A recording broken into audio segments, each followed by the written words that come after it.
오늘 출애굽기 32장입니다. 1절에서 14절까지만 보도록 하겠습니다. 봉독을 하는 게 좋겠습니다. 자, 1절 제가 봉독하고 2절 여러분 봉독하시고 마지막은 합독을 하도록 하겠습니다. 백성이 모세가 산에서 내려옴이 더딤을 보고 모여 백성이 아론에게 이르러 말하되 일어나라, 우리를 위하여 우리를 인도할 신을 만들라. 이 모세 곧 우리를 애굽 땅에서 인도하여 낸 사람은 어찌 되었는지 알지 못함이니라.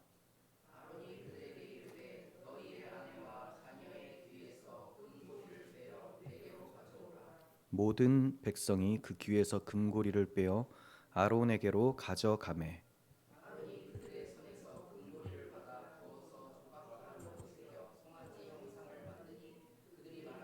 이스라엘아, 이는 너희를 애굽 땅에서 인도하여 낸 아론이 보고 그 앞에 제단을 쌓고 이에 아론이 공포하여 이르되 내일은 여호와의 절일이니라 하니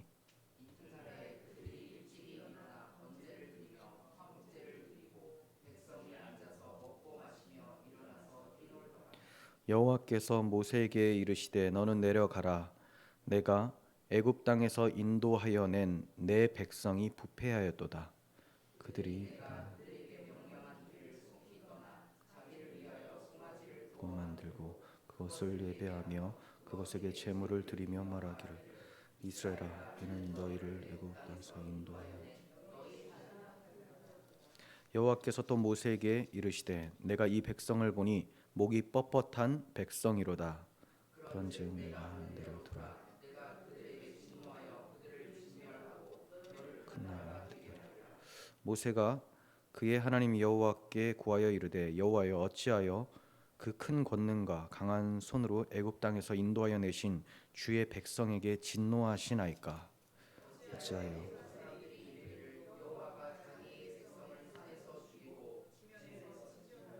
악하는 이들을 인도해야 주의 맹렬한 노를 그치시고 뜻을 돌이키사 주의 백성에게 이르라.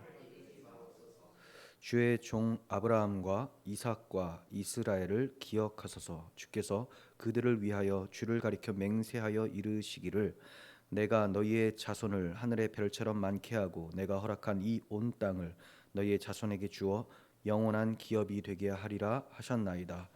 여호와께서 뜻을 돌이키사 말씀하신 화를 그 백성에게 내리지 아니하시느니라. 아멘. 네, 오늘은 하나님의 구원 계획 57번째 시간, 금송아지 숭배와 모세의 기도입니다. 금송아지 숭배와 모세의 기도. 모세가 시내산 정상에서 하나님을 만나고 율법과 성막 식양을 받는 중에 그 은혜로운 상황에서 산 아래에서는 금송아지를 만들면서 축제를 벌이고 있었어요. 하지만 그들 가운데서는 축제일지 모르나 하나님 보실 때는 반역한 행위였죠. 배은망덕한 인간의 모습을 잘 대변해주는 장면이 32장에 나오고 있습니다. 백성들이 대제사장 아론에게 말합니다. 누구에게? 대제사장. 그러니까 당연히 대제사장한테 뭔가를 요청하려면 우리가 잘못했으니 나의 죄를 속하기 위하여 제사를 드려주세요, 뭐 이런 걸 해야 되잖아요. 엉뚱한 걸 얘기를 합니다. 엉뚱하다 못해 아주 지독한 반역을 얘기를 하는 거죠. 그들이 이렇게 말합니다. 우리를 애굽 땅에서 인도하여 낸 모세가 왜 이렇게 산에서 내려오지 않습니까? 도대체 어떻게 되었는지 알 수 없기 때문에 아론, 당신이 우리를 위하여 우리를 인도할 신을 만들어 달라, 이렇게 얘기를 해요. 그러자 대제사장 아론이 이런 정신 나간 사람들을 봤나? 라고 하지 않고 여러분들의 뜻이 그렇다면 하면서 내가 좋은 생각이 있습니다. 자, 이들은 우리의 신을 만들어 달라고 했는데 아론이 신이라고 하면 그래도 멋들어져 보여야 되는 거 아니냐라고 생각해서 그 당시 힘의 상징, 능력의 상징, 권세의 상징인 송아지 형상으로 이제 금을 부어서 만듭니다. 자, 그래서 귀에서 금고리를 빼서 가져오라라고 명령해요. 가지고 왔더니 받은 금고리를 부어서 조각칼로 새겨서 송아지 형상을 만들었어요. 부어서 만들면 주조했다는 거죠. 녹여서 부어서 또 조각칼로 새겨서 만들었다. 얼마나 정성이 많이 들어갑니까? 그러니까 자기들이 원하는 신을 만들기 위해서는 열심히 특심인 인간들의 모습을 보게 됩니다. 자, 그래서 이렇게 반역한 저 이스라엘 백성들의 말을 잘 보면 자기 중심적인 신앙이라는 것을 우리가 파악을 할 수가 있죠. 이렇게 얘기를 합니다. 우리를 위하여, 우리를 위하여. 그리고 8절에서도 자기를 위하여 이렇게 표현을 합니다. 이러한 자기중심적인 신앙이 우상 숭배에 빠지게 하는 원인이에요. 나 중심이면 나를 위해서 무언가를 해줄 어떤 대상을 구하죠. 그리고 그것을 숭배하게 됩니다. 그리고 저들은 금송아지를 만들어 놓고 내일은 여호와의 절일이다 이렇게 얘기를 했어요. 절기, 성회, 거룩한 날이다 이런 말이에요. 송아지의 절일이라고 하지 않고 여호와의 절일이다 이렇게 얘기를 했죠. 그러니까 지금 저들은 우리는 금송아지를 숭배하는 사람들이 아닙니다. 이게 금송아지처럼 보일지 모르겠지만 우리를 인도하여 낸 여호와십니다 이렇게 인식하고 숭배를 하고 있는 거예요. 그러니까 금송아지의 절일이다라고 한 것이 아니라 여호와의 절일이다라고 말을 한 거죠. 그러니까 이 사람들의 이 신관이 얼마나 잘못됐는지 밑바닥도 없는 거예요. 여호와 하나님은 언약의 하나님, 그렇죠? 아브라함과 이삭과 야곱에게 하셨던 언약을 기억하사 애굽 땅에서 종살이하고 있었던 자기 백성을 불쌍히 여기셔서 돌보시고 기억하셔서 뽑아내 주신 그 언약의 하나님인데 그 하나님을 금송아지로 만들어 버리고 자기를 위해 존재하는 신으로 만들어 버렸다는 것. 신론이 완전히 무너져 있는 상태인 거죠. 이 신이 자기들을 위해서 존재를 합니다. 근데 성경의 하나님은 하나님을 위해서 모든 피조물들을 만들죠. 그래서 피조물들의 존재 목적은 하나님께 영광이에요. 하나님이 기뻐하시려고 만드신 거예요. 그런데 이들은 자기들을 기쁘게 하기 위한 어떤 대상을 찾는 거예요. 그걸 해주면 이게 신이다 이렇게 숭배를 하게 되는 거죠. 그러니까 저 사람들은 자신들이 신을 위해 존재하는 게 아니라 신이 자신들을 위해 존재하는 것으로 믿고 저런 일을 벌인 거예요. 그리고 저렇게 신을 만들어 열심을 내면 이 우상신이 그것을 보고 감동해서 복을 줄 거라고 기대하면서 숭배를 했었던 거죠. 이들의 축제 현장을 보면 나름대로 하나님 말씀 비슷하게 해보려고 노력을 하는 게 보입니다. 아론이 금송아지 앞에 단을 쌓아요. 제단을 쌓았죠. 그러면서 하는 말이 내일은 여호와의 절일이라 이렇게 얘기를 하고 공표를 했어요. 하나님이 시내산에서 강림하실 때도 준비하게 하여 셋째 날을 기다리라 이렇게 명령하셨어요. 그러니까 지금 아론도 내일은 여호와의 절일이니 우리가 준비하자 이런 식의 말을 한 것이죠. 하나님이 선포하신 것을 흉내를 냈습니다. 이것뿐만이 아니라 6절인데요. 이튿날에 그들이 일찍 일어나 번제를 드리며 화목제를 드리고 백성이 앉아서 먹고 마시며 일어나서 뛰놀더라 이렇게 말씀합니다. 일찍 일어나서 정말 열심히 있죠. 일찍 일어나서 보통 하나님께 순종할 때 이런 표현 쓰거든요. 아브라함이 일찍이 일어나서 모리아산으로 가잖아요. 근데 일찍 일어나서 자기들의 배를 채우기 위해 우상을 숭배를 하는 겁니다. 일찍 일어나서 번제를 드려요. 화목제를 드립니다. 번제, 화목제 하나님께 드리는 제사법을 들어서 알고 있습니다. 좀 전에 들었어요. 24장에서 그 앞에 들었죠. 그러니까 좀 전에 듣고 모세가 올라가자마자 40일이 채 안 됐는데 이러한 짓을 하고 있었던 거죠.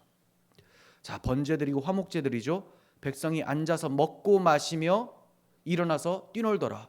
이러한 모습은 24장에서 하나님 앞에 순종하겠다고 하고 또 모세가 피를 뿌려 제사를 함으로써 이루어진 예배 형식을 그대로 보여주고 있죠. 자, 24장의 예배 모습을 한번 대조해서 보겠습니다. 출애굽기 24장 4절에서 5절. 모세가 여호와의 모든 말씀을 기록하고 이른 아침에 일어나, 그렇죠, 이른 아침에 일어나죠. 똑같죠.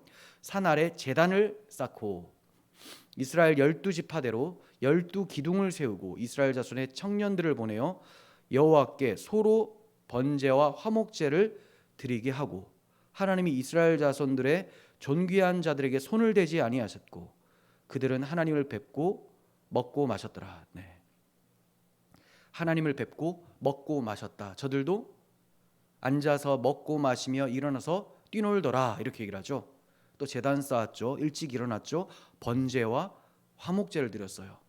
참 이상한 게 이 금송아지한테 번제를 드리면 뭘로 드려야 됩니까? 지금 24장에 근거하면 송아지로 드려야 되는데 금송아지를 신으로 숭배하면서 송아지를 드리고 있어요. 참, 그리고 번제는 전적인 헌신을 나타내잖아요. 내가 송아지에게 헌신하겠다. 그러면서 송아지 태워 죽이고 또 화목제를 드리겠다. 그럼 송아지하고 화목하겠다라는 거예요. 인간의 목적이 창조주와 화목하는 건데 송아지와 화목하게 하겠다. 이게 문제죠. 하나님을 뵙고 먹고 마셨더란데 송아지와 함께 송아지 고기를 먹으면서 사람들과 함께 먹고 마셨다. 이런 식이 되는 거예요. 얼마나 어리석습니까? 이 사람들이 하나님께 예배드린 모습을 그대로 흉내내면서 자기들도 예배하고 있다라고 생각했을 거예요.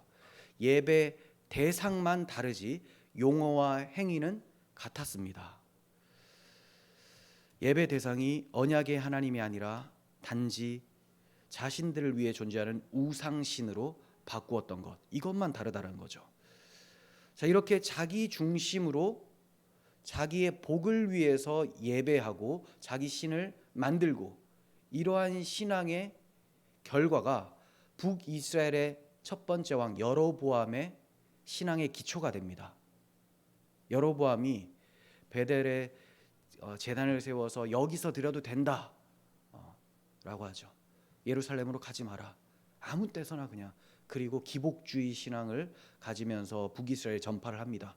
그래서 북이스라엘 왕들이 뭔가 잘못하면 뭐라고 표현합니까? 여로보암의 길로 행하였더라. 근데 여로보암의 길이 어떤 길이냐? 이 이스라엘 출애굽 광야에서 금송아지 숭배했었던 그 신앙이라는 거죠. 그런데 그 신앙이 여로보암 북이스라엘에게 왔고 없어졌을까요? 신약 시대 예수님 당시에도 돈놀이하면서 자기 의를 드러내면서 기복신앙이 그대로 있었습니다.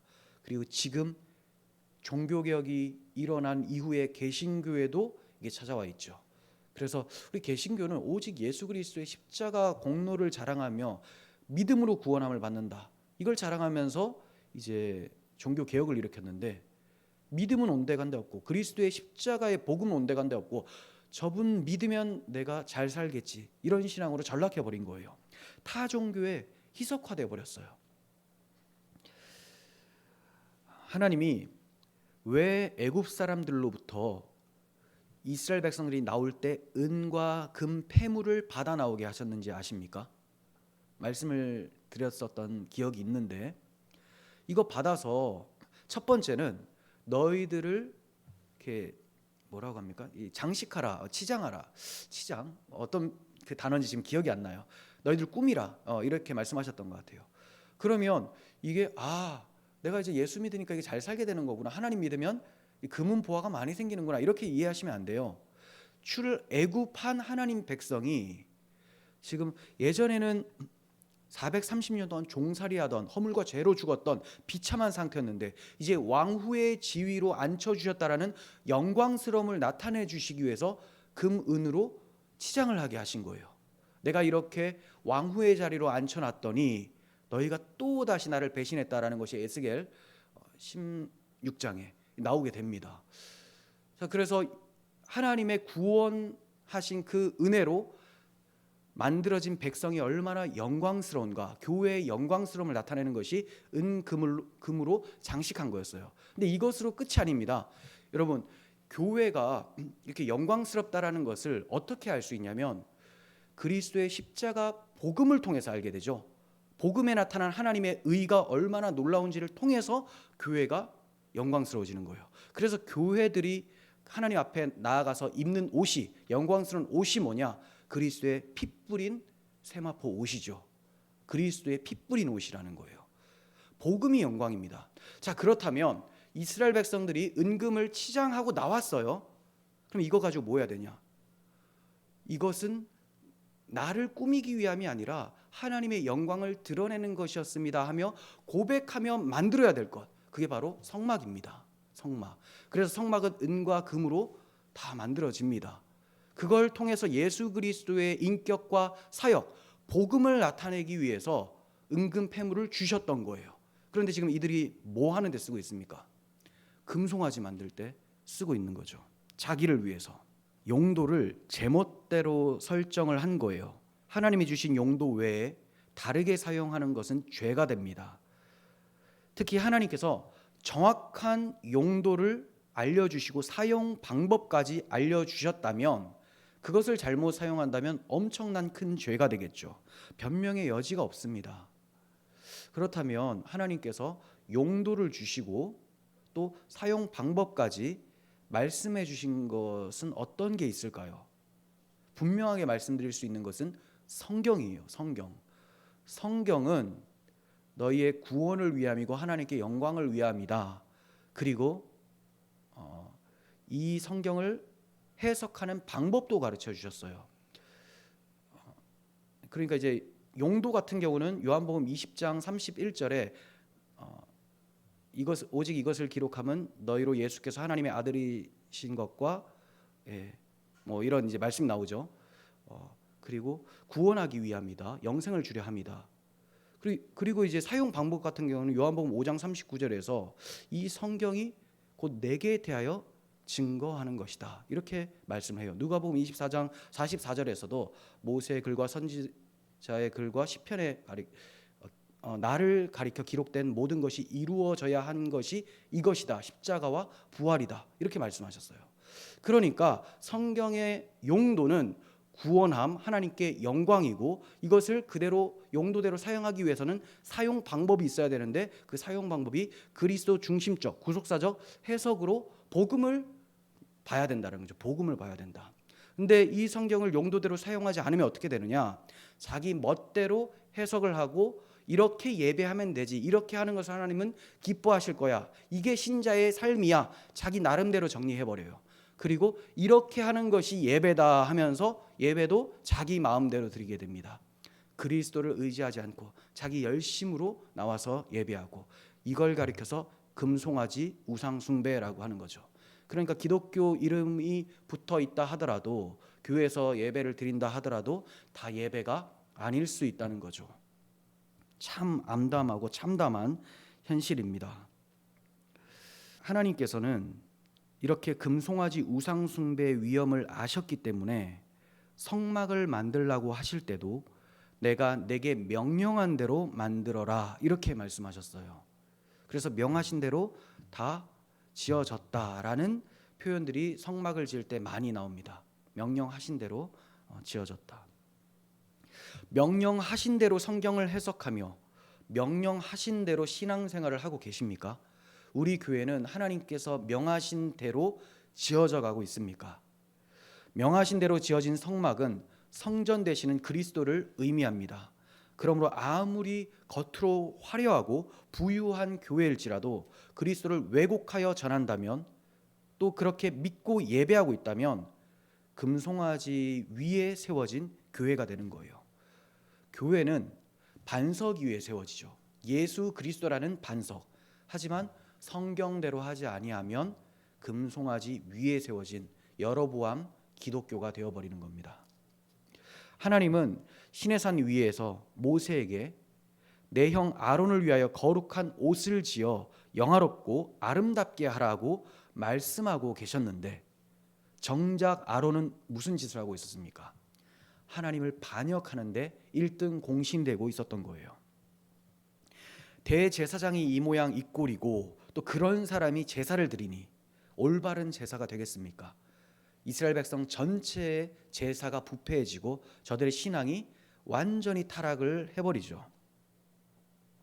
마찬가지로 교회에서 예배를 집례하는 목사가 이리 휘둘리고 저리 휘둘려서는 올바른 예배, 건강한 교회를 세울 수가 없습니다. 아론처럼 사람들이 이거 가지고 와서 내가 어쩔 수 없이 받아들고 불에 던졌더니 금송아지가 나왔습니다, 이런 소리로 변명할 수 없다는 거예요. 사람들이 아유 이 설교 좀 해주세요, 이런 설교 좀 해주세요, 아유 가정의 달인데, 이 추수감사절이 있는데 그래도 좀 뭐 이런 거 저런 거 사순절인데, 그래도 뭐 사순절이나 추수감사절은 좀 낫네요.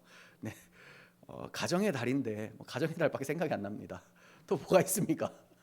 아무튼 여러 가지 세속적인 세상 사람들이 충분히 공감할 만한 이런 것들을 좀 얘기해 달라는 거예요. 룻기를 보면서 고부간의 갈등을 어떻게 해결하는지 좀 알려주세요. 저 룻을 본받으라 좀 해주세요.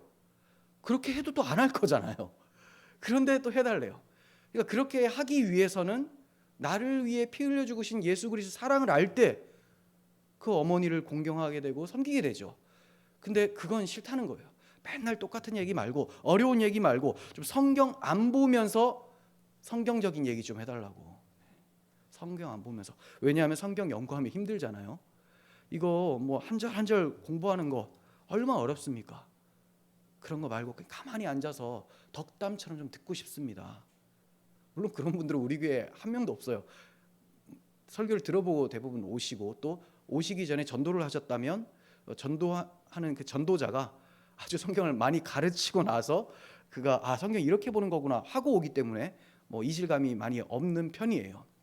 하지만 여러 교회에서 그런 설교를 원하는 장면이 많이 목격됩니다. 그것을 그대로 수용한다면, 또는 목사가 그것이 또 올바른 건 줄 알고 있다면 예배가 예배될 수가 없죠. 왜냐하면 이 복음의 강단에서 복음이 선포되지 않고 인간들이 원하는 타락한 본성을 긁어주는 것을 얘기를 한다면 예배가 될 수가 없죠. 예배는 하나님의 영광이 선포되는 자리인데, 영광이 선포되려면 하나님께서 예수 그리스도를 통하여 영광을 받으시기로 작정하시고 일을 행하셨는데, 그 복음을 전하지 않으니 어떻게 하나님이 영광 받으시겠습니까? 그러니 그 설교를 들으면 야, 내가 이제 잘할 수 있는 사람이구나, 난 이런 사람이었어 하면서 사람들이 영광 받고, 우리 목사님 정말 동기부여 잘하신다 하면서 목사가 영광을 받게 되는 것이죠. 그래서 이리 휘둘리고 저리 휘둘리는 그런 대제사장 아론의 모습을 우리가 경계를 하면서 피해야 됩니다. 그렇게 되면 듣기는 좋겠지만 교회는 금송아지 숭배 처소가 되어버리고 맙니다. 교회에서 드리는 예배가 참인지 거짓인지 분별하는 데는 외형이 근거가 될 수가 없습니다. 외모를 봤더니 너무나 화려하고 건물 장식, 비싼 대리석 이런 것들 때문에 이 정도면 하나님이 복을 주셔서 이렇게 부흥한 것이 아닐까, 그러면 이런 교회에서 드리는 예배는 올바른 예배가 아닐까, 이렇게 생각하는 사람들이 있을 거예요. 여기에는 사람들이 많으니까, 복지시설이 좋으니까, 카페도 스타벅스 정도 되니까 아주 엄청나다, 이런 복은 하나님이 아니면 줄 수 없다. 네,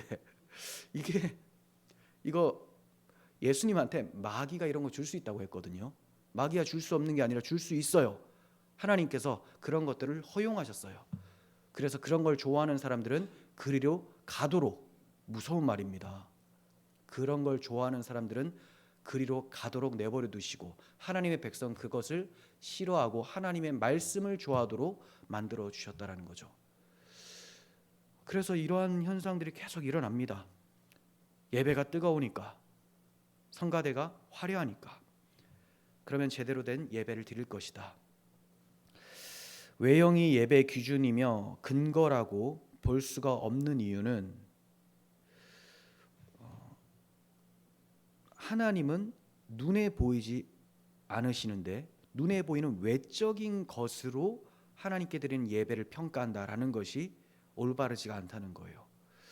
볼 수 없는 하나님 대신에 자신들이 볼 수 있는 신을 만듭니다. 우상.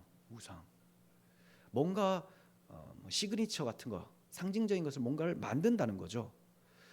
그래서 교회에 십자가 있어도 됩니다. 그런데 십자가 복음이 없이 십자가, 나무 십자가 장식만 있으면 그게 하나님을 모독하는 게 되는 거예요. 십자가를 엄청나게 비싸게 크게 만들어요. 엄청 크게. 그렇게 만들어도 돼요. 만들어도 되는데 그게 위험한 요소도 있다는 거예요.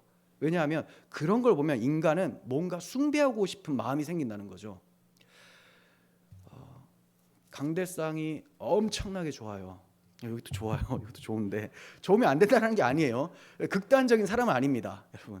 예전에 우리는 이제 누가 만들어 놓고 간 거 그 쓰다가 지금 여기 이사 오니까 있어서 쓰는 건데, 저는 이제 좋은 게 중요한 게 아니라 좀 컸으면 좋겠어요. 여기 뭘 좀 두려고 이게 뭐가 책임이 있어가지고. 근데 이제 이런 거 비싸잖아요. 근데 뭐 더 비싼 것들도 많이 있지 않습니까? 이런 걸 보면 야, 되게 엄청나게 화려하고 웅장하니까 뭔가 엄숙해지고 이런. 우리가 인간이 연약하다 보니까 그런데 영향받는 것은 사실입니다. 사실이에요. 그런데 그것이 주가 돼서 본질을 못 보는 게 정말 위험하다는 거죠. 네. 그래서 우리가 뭔가 큰 교회 가서, 아주 잘된 교회 가서, 그 외형적으로 잘된 교회 가서 그 예배를 하거나 이렇게 시설을 둘러보면 와, 정말 좋다 이런 생각이 많이 듭니다. 저도 그래요. 네. 우리 교단에 평촌에 아주 큰 교회 있는데 보면서 와, 진짜 좋다 이런 생각이 들더라고요. 그거 다 좋습니다. 근데 제가 강조하고 싶은 것은 본질을 놓치면 안 되는데 왜 본질이 없는 상태에서 그런 것만 추구를 하는가? 네. 그 교회가 그렇다는 게 아니고, 네. 뭐 그럴 수도 있고 난 모릅니다. 구체적으로는 모르지만, 자, 눈에 보이는 걸 사람들이 참 좋아해요. 그런데 금으로 치장을 하면 얼마나 더 좋을까요? 그렇죠? 금은 부의 상징 아닙니까? 힘의 상징 아니에요? 그래서 금송아지를 만든 거예요. 그런데 이제 교회에도 그런 금이나 은으로 다 도배를 해놓으면 당연히 사람들이 멋있다고 생각을 할 거예요. 우리 교회 성찬기가 은이죠. 은은 아니고 사실 스테인리스인데 은색이죠. 네. 돈이 없어서 계속 그걸 고집하는 건 아닙니다. 그리고 또 잔이 우리 일회용 저거죠. 그 지금 플라스틱 맞죠? 근데 이제 보통 금으로 된 거 굉장히 비싸더라고요. 진짜 금 아니고 도금이겠죠. 또 은은 조금 더 싸요. 플라스틱은 굉장히 싸죠. 예. 이와 같이 이런 것들로 하면 우리가 지금 성찬 거룩한 식탁의 교제를 나눈 것 같고, 플라스틱으로 하면 이거는 좀 아닌 것 같고, 이런 게 문제라는 거죠. 초대교회 금잔으로 했을까요? 지금 박해에 쫓기는데 그런 걸 어떻게 합니까? 그냥 앉아서 빵 뜯어서 먹습니다. 네. 마음이 중요해요. 너무나 외형적으로 치우친 오늘날 교회의 모습을 보게 됩니다. 또 외형뿐 아니라 형식도 참 예배 근거가 될 수는 없습니다. 구약 제사 때 번제와 화목제를 드리기만 하면 하나님께서 다 받으신 게 아니었어요. 언약의 근거에서 제사를 해야 했고, 언약의 하나님께 제사를 해야 했습니다. 그래서 정말 하나님을 예배한다고 했지만 언약 뺀 채로 제사를 드리면 말라기서에 하나님 말씀이 선포되어지는 거예요. 성전 문을 닫아라. 이 병든 것 저는 것 가지고 오고 번제로 드리니 내가 도무지 받을 수가 없다. 너희 상관에게 한번 이거 갖다 줘봐라. 기뻐하겠느냐. 그런데 지금 시내산 밑에서는 대상까지 바꿔버렸죠. 금송아지에게 번제와 화목제를 드리고 있는 거예요. 그러니까 형식은 다 갖췄습니다. 하지만 언약에 무지했고 언약의 하나님이 아니라 금송아지 우상에게 제사를 했기 때문에 이것이 하나님을 경멸하는 제단이 되어버린 거예요. 이런 제사는 하면 할수록 하나님의 진노를 샀습니다. 예배 형식을 갖추었다고 해서 다 교회가 아니에요. 또한 먹고 마시는 교제가 있다고 해서, 열광적인 모습이 있다고 해서 다 예배라고 할 수가 없습니다. 저들도 얼마나 열심히 뛰놀고 앉아서 먹고 마셨습니까? 우리 교회는 식탁의 교제가 즐거워하면서 막 자랑을 합니다. 좋아요. 좋은데 영적 말씀의 교제는 과연 아름다운가? 이거를 봐야죠. 선포되어지는 정말 이 성찬의 시간, 복음 선포의 시간에는 복음이 선포되고 있는가? 그냥 이거 마치고 친교실에서 식사만 맛있게 하는 것은 아닌가? 그렇다면 올바른 교회, 올바른 예배의 자세가 아니죠. 이런 것들은 시내산 아래에서도 있었습니다.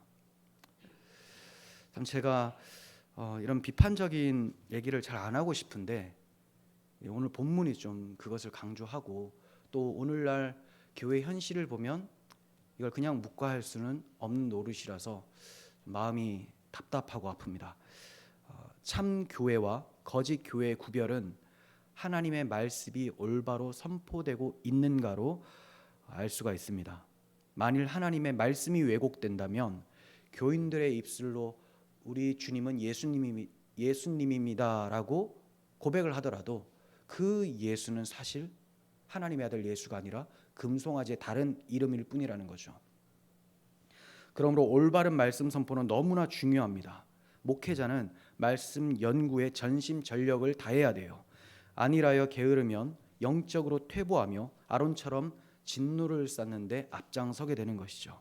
그래서 야고보는 선생된 우리가 더 큰 심판을 받을 줄 알고 선생이 많이 되지 말라 이렇게 권면을 했습니다.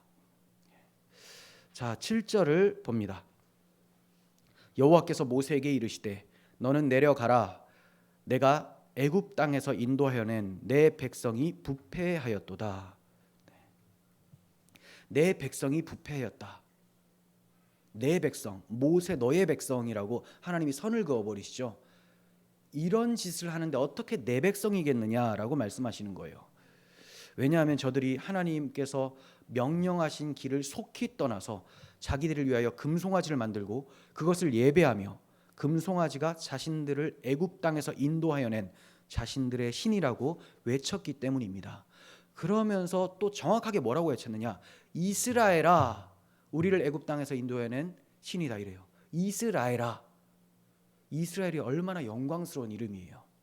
하나님께서 야곱의 환도뼈를 치시고 복음을 가르쳐 주심으로 알게 해주신 그 귀한 이름, 도둑놈, 강도와 같은 속이는 자 야곱이라는 이름을 바꾸어서 이스라엘로 축복을 주셨는데 이 이스라엘이라는 이름을 금송아지 숭배하는 데 지금 사용을 하고 있는 것이죠. 저들은 금송아지 신을 단순히 신이라고 말하지 않고 너희를 애굽에서 인도하여 낸 너희의 신이라고 말을 했습니다. 이보다 더한 배신이 어디 있습니까? 애굽 땅에서 430년 동안 종살이를 하던 울부짖고 있었던 저들을 긍휼히 여겨주셔서 하나님의 언약대로 구원해 주셨고 또 광야 여정 속에서도 수많은 불평 원망 속에서도 하나님께서 저들을 진멸치 아니하시고 하늘에서는 만나와 메추라기를 반석에서 물이 나와서 마시게 해주셨어요. 그리고 이제 저들의 예배를 받으시고 교통하시기 위해서 성막을 지으라고 명령을 해주시는 은혜로우신 하나님이셨죠. 그런데 이들이 하나님을 속히 떠났습니다.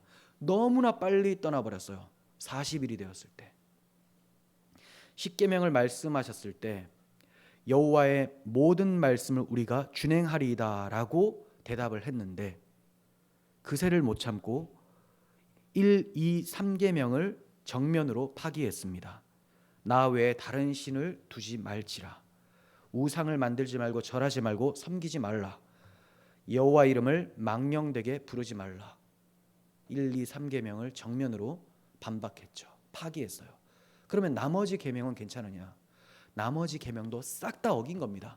명시적으로 1, 2, 3계명이 파기가 된 것이고 나머지도 안식일을 거룩히 지키라. 안식하는 것은 그리스도의 언약, 하나님의 언약 안에서 안식하는 거잖아요. 언약 버려버렸습니다. 안식 못해요. 그리고 부모를 공경하라. 참 부모이신 하나님을 공경하지 않는 모습이죠. 이런 그 영적인 해석들까지도 다 적용을 해보면 십계명 하나도 지킨 것이 없게 되는 것이죠. 이들을 어찌 하나님께서 내 백성이라고 부를 수 있겠습니까? 저들이 광야에서 그렇게 타락을 했는데 이것이 끝일까요? 모세가 말년에 노래를 지어서 부르는데 이 노래가 일반적 노래가 아니라 예언을 담고 있는 노래예요. 그래서 이스라엘 백성들의 훗날에 어떠한 모습이 펼쳐질지를 예언하며 노래를 썼습니다. 자, 그게 신명기 32장인데 한번 봅니다. 6절. 어리석고 지혜 없는 백성아, 여호와께서 이같이 보답하느냐?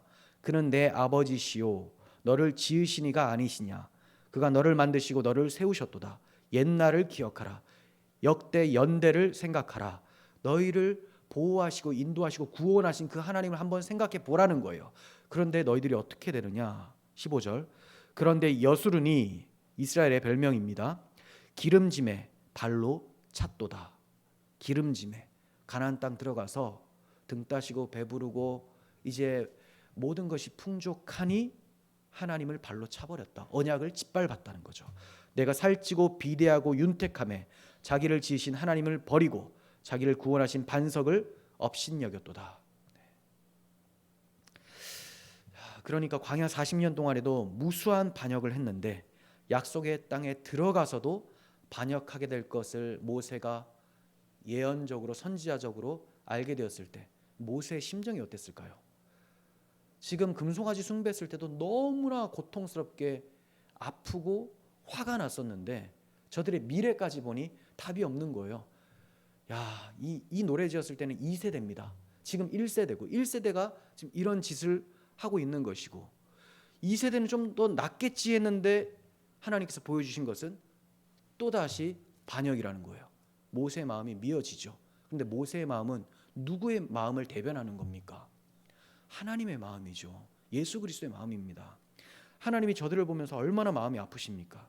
이처럼 반역한 이스라엘은 목이 뻣뻣한 백성이기에 진노를 쏟아부어서 진멸해 버리시겠다고 말씀을 하시는 거예요.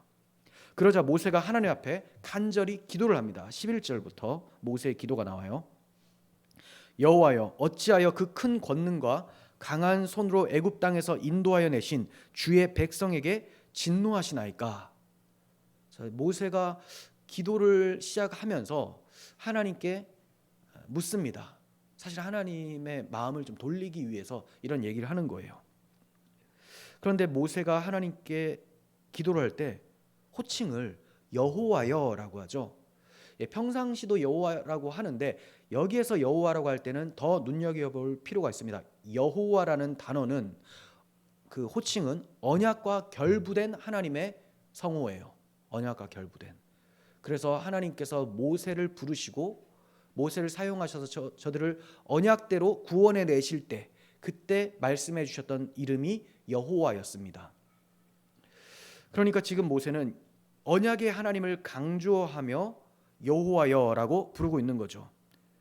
그 예를 들다기보다는 제가 좀 과하게 의역을 해보면 그 기도의 의도가 이런 셈입니다. 들어보세요. 저들은 하나님의 언약 백성이 아닙니까? 하나님의 언약은 하나님 홀로 주권적으로 성취하시는 것 아닙니까? 지금까지 하나님의 긍휼과 신실하심으로 저들을 기억하시고 출애굽시켜 주시지 않으셨습니까?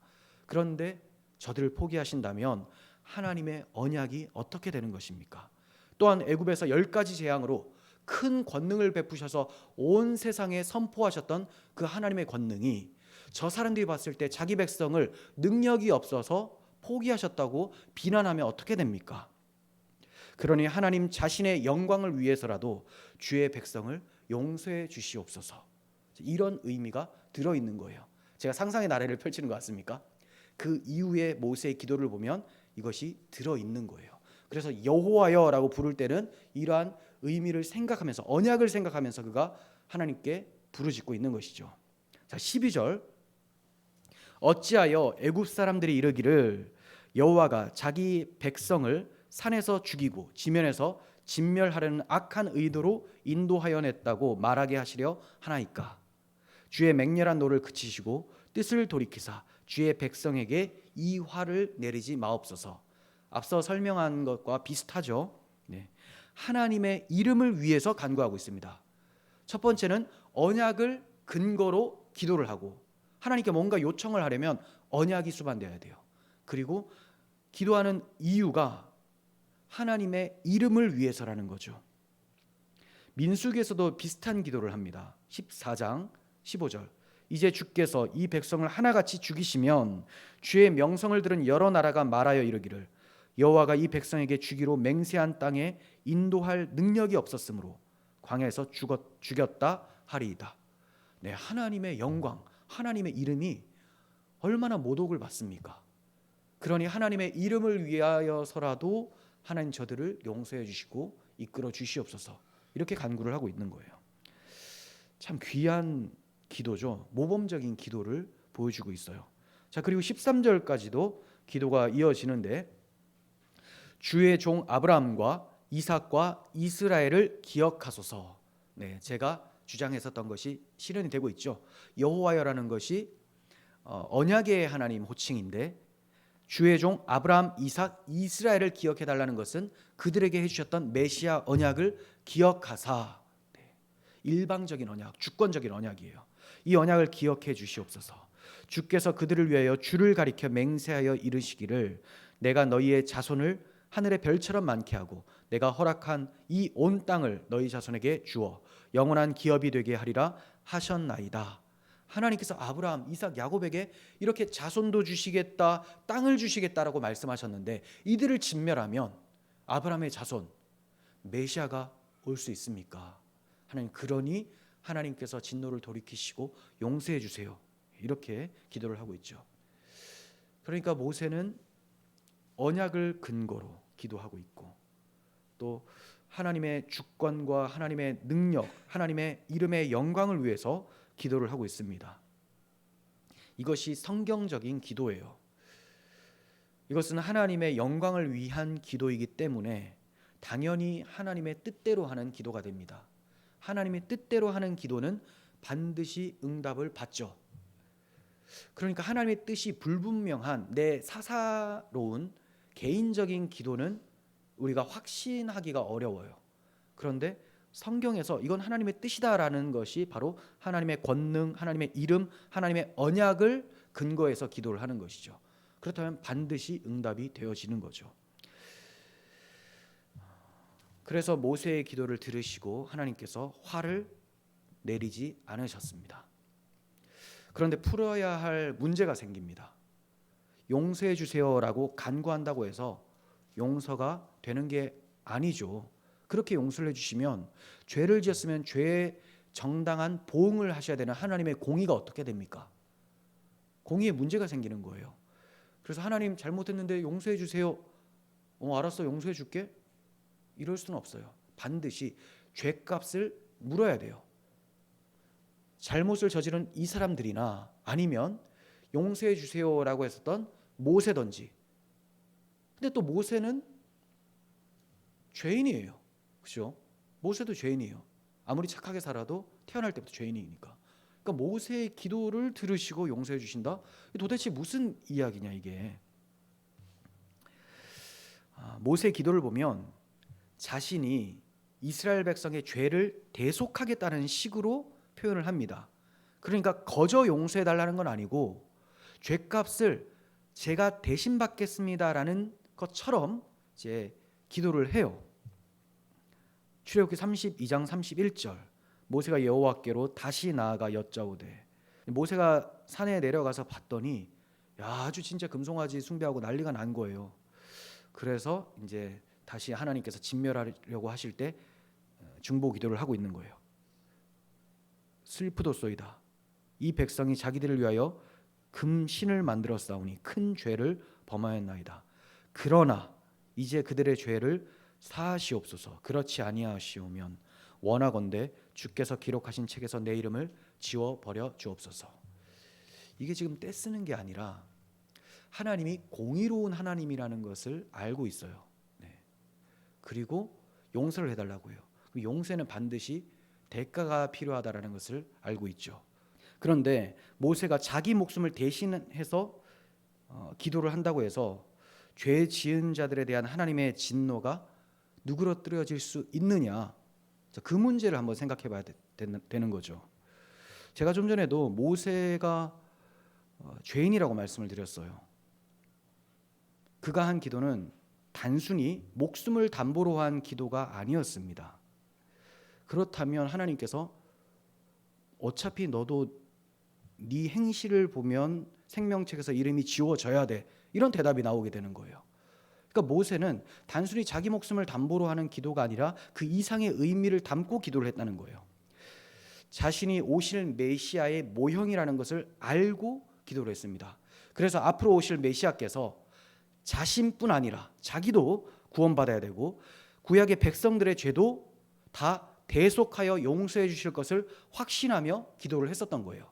그러니까 모세는 하나님께서 율법을 주시고 성막 식양을 주실 때 대속의 은혜를 알았던 거죠. 이해를 한 거예요. 그래서 나도 이 대속 제물로 인해서 구원함을 받는다. 아브라함의 자손을 통해서 구원함을 받는다. 아브라함과 이삭과 이스라엘을 기억하소서라는 것도 거기서 나오는 겁니다. 언약의 주가 오셔서 나를 구원하실 텐데 그분의 대속을 통해서 나와 이 이스라엘 백성들을 구원해 달라고 기도를 했었던 거예요. 자, 이것을 알 수 있는 대목을 우리가 보게 됩니다. 신명기 18장 15절. 내 하나님 여호와께서 너희 가운데 내 형제 중에서 너를 위하여 나와 같은 선지자 하나를 일으키시리니 너희는 그의 말을 들을지어다. 나와 같은 선지자 하나를 일으키실 것이다. 모세 같은 선지자가 온대요. 그게 메시아 예수 그리스도십니다. 이 예언은 오순절 성령의 권능으로 베드로가 설교를 할 때 이 말씀을 인용을 합니다. 모세와 같은 선지자. 그것을 통해 이 선지자가 바로 예수 그리스도시구나가 입증이 됩니다. 여러분, 모세도 여호수아도 다윗도 중보자가 될 수가 없어요. 이들은 모두 유일하신 중보자 예수 그리스도의 모형이었을 뿐이에요. 디모데전서 2장 5절 보시면 하나님은 한 분이시요 또 하나님과 사람 사이에 중보자도 한 분이시니 곧 사람이신 그리스도 예수라. 그러니까 내가 너무 착하게 살아서 하나님께서 내 기도를 들어주신다 이런 거 아니라는 겁니다. 우리가 그냥 쉽게 흔히들 중보 기도라고 하지만 내가 중보자가 될 수는 없죠. 나는 사실 돕는 기도, 타인을 위한 기도 이렇게 표현하는 게 맞지만 우리가 통상적으로 중보 기도라고 합니다. 그럼 우리가 그들을 위해서 기도할 때 이 기도가 응답되기 위해서는 무엇을 의지해 기도해야 됩니까? 예수 그리스도의 십자가 대속을 의지해서 그분의 용서를 바라보며 기도할 때 하나님께서 그것을 적용시켜서 저들도 도와주시고 일으켜 세워주신다는 거죠. 모세도 마찬가지였어요. 이거는 신구약 전체에 공통된 돕는 기도의 특징입니다. 자기 희생으로 절대로 도울 수가 없어요. 그러므로 모세가 자기 이름이 생명책에서 지워지더라도 동족들을 용서해달라고 한 것은 그리스도의 마음을 받아서 기도한 거예요. 모세는 보지 못했던 그리스도를 믿음으로 바라보고 그 대속의 사랑을 받은 상태에서 그 사랑의 마음을 품고 동족들을 위해 기도를 했었던 것입니다. 모든 그리스도인은 이렇게 기도할 수 있어야 돼요. 모세처럼. 더 정확하게는 너희 안에 이 마음을 품으라. 곧 그리스도 예수의 마음이니 그리스도의 마음으로 기도를 해야 됩니다. 내가 바로 이스라엘 백성과 같이 배신을 밥 먹듯이 하는 존재라는 것을 깨닫고 그러한 나를 자기 몸 버려 구원해 내신 그리스도의 은혜를 생각하면 그리스도의 마음이 나에게 찾아오고 그 마음으로 다른 사람들을 위해 기도하고 선행을 베풀 수가 있게 되는 거예요.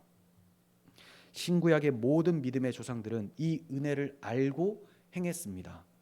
그래서 신약 시대의 사도 바울도 모세와 같은 간구를 했어요.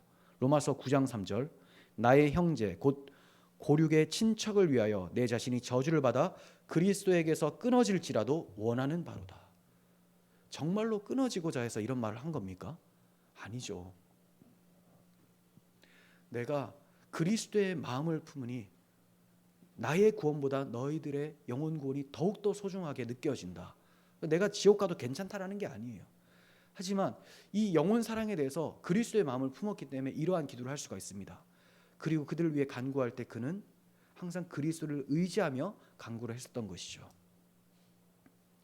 주님께서 십자가 위에서 아버지 저들의 죄를 용서해 주세요라고 말씀해 주셨습니다. 저들이 하는 것을 저들은 알지 못합니다. 저들을 용서해 주세요. 자, 이 그리스도의 마음이 바울에게도 전해졌고 모세에게도 전해졌고 아브라함에게도 전해집니다. 그러니까 항상 신구약의 모든 성도들, 우리가 믿음의 조상들이라고 하는 사람들은 복음을 알아요. 물론 구약 시대는 이 복음을 좀 더 희미하게 알죠. 신약 시대는 선명하게 알죠. 그 차이고, 다 예수 그리스도의 대속을 통해서 자신들이 구원함을 받고 또 누구를 위해 기도할 수 있다는 것을 알고 있었던 거예요. 우리도 이렇게 그리스도의 마음으로 타인을 위해서 기도할 수 있었으면 좋겠습니다. 모세는 하나님께서 그냥 용서하실 수 없으신 분임을 알고 있었습니다. 하나님의 공의가 이것을 용납할 수 없다는 것을 알고 있었기에 대속적인 간구를 했었던 거예요. 하나님께서 그냥 용서해 주시는 게 아님을 말씀해 주셨어요. 출애굽기 32장 34절. 그러나 내가 보응할 날에는 그들의 죄를 보응하리라. 그러나 내가 보응할 날에는 그들의 죄를 보응하리라. 이게 무슨 말이냐면 모세가 이렇게 대속적인 기도를 했습니다. 그랬더니 하나님께서 진노를 돌이키시고 이 32장 끝에 이런 말씀하시는 거예요. 찝찝한 것 같이 내가 보응할 날에는 그들의 죄를 보응하리라. 이 주석서를 보면 나름의 해석이 있는데 저는 틀렸다고 봅니다. 그래서 어떻게 보냐, 지금은 용서하지만 다시 이런 죄를 지으면 보응하겠다. 그럼 이스라엘 백성들은 사라져야 돼요. 그게 아니에요. 이 해석을 못해서 그렇습니다. 내가 보응할 날에는 그들의 죄를 보응하리라. 모세가 대속 기도를 했습니다. 하나님이 용서해 주셨어요. 그리고 보응할 날에는 보응하겠다라고 하셨는데 그 보응할 날이 언제입니까? 자기 아들을 십자가에서 다신 날이라는 거예요. 그게 바로 보응의 날입니다. 하나님이 예수님에게 저들의 죄를 보응하신 것을 히브리서 기자는 이렇게 설명합니다. 히브리서 9장 15절. 이로 말미암아 그는 새 언약의 중보자시니 이는 첫 언약 때 범한 죄에서 속량하려고 죽으사. 첫 언약 때, 지금 시내산 언약이에요. 이 시내산 언약, 이스라엘 백성들을 예수님이 속량하시기 위해서 죽으셨다라고 얘기를 하고 있죠. 부르심을 입은 자로 하여금 영원한 기업의 약속을 얻게 하려 하심이라. 그러니까 이스라엘 백성 한 번만 더 말 안 들으면 내가 보응할 거야, 이게 아니라 이들이 계속 말 안 들을 걸 하나님이 다 아시지만 내가 내 아들을 통해서 대속하고 나의 영원한 구원 계획을 성취하겠다. 내 약속은 일방적 주권적 약속이니 너희들의 어떤 행실을 통해서 이어갈 것이 아니라 내 아들을 통하여 이어가겠다라고 말씀하신 거죠. 그러므로 하나님께서는 모세의 기도를 통해서 그리스도의 기도를 보신 거죠. 그래서 저들을 용서해 주실 수 있었던 거예요. 14절.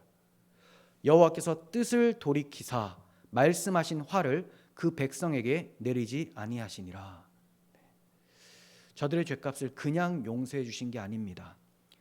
보응의 날에 자기 아들에게 진노를 내리시기 위하여 잠시 보류하셨던 거예요. 구약이나 신약이나 모두 예수 그리스도의 십자가에서 구원을 받습니다.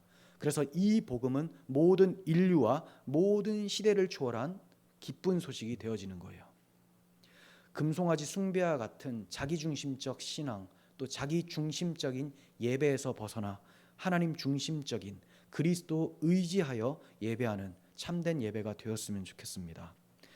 이를 위해서는 우리가 십자가를 참으신 예수 그리스도를 지속적으로 바라보고 그분에 대한 신앙을 고백하며 기도해야 됩니다. 우리 모두의 삶에 그리스도만이 답이 되는 은혜가 있기를 소원합니다. 기도하겠습니다. 하나님 아버지, 예수 그리스도께서 우리를 위하여 보응의 날에 보응을 받으셨습니다.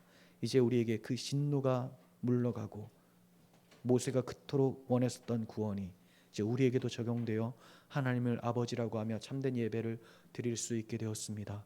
하나님, 우리가 이렇게 하나님의 은혜로 예배하는데 그 은혜를 망각하고 십자가를 짓밟으며 예배하고 있지 않은지 돌아봅니다. 날마다 우리를 십자가 뒤에 가려 주시고 오직 부활하신 예수 그리스도의 영광만이 선포되어지는 그런 예배가 되게 하여 주시옵소서. 예배 시간에도 또 살아가면서 삶 속에 드려지는 모든 예배에도 주께서 홀로 영광 받으시기 위하여 그리스도의 십자가를 붙들게 하여 주옵소서. 우리 구주 예수 그리스도의 이름으로 기도합니다. 아멘.